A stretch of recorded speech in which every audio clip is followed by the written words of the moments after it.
Ipinaliwanag naman ng Department of Social Welfare and Development o DSWD Secretary Rex Gatchalian na maaring mag-trigger ng trauma kapag napanood muli ng mga biktima at kanilang pamilya ang video ng nangyaring pamamaril sa loob ng San Jose National High School sa Tacloban City. Dahil dito, nakiusap ang kalihim na wag nang ipakalat pa ang nasabing video maging ang larawan ng nangyaring shooting incident para na rin sa kapakanan ng mga estudyante, mga magulang ng nasabing paaralan.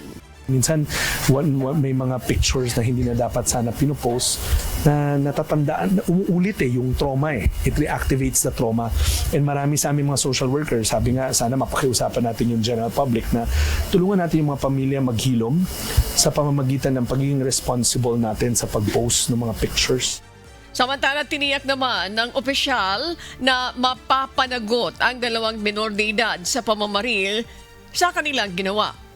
Narinig nyo pare-parehas yung hustisya, yung kanilang hinahanap. And I think yan ang hinahanap ng sambayanan ng Tacloban or ng buong Pilipinas. Pinaliwanag ko na doon sa current nating batas, may liability naman na nakasaad.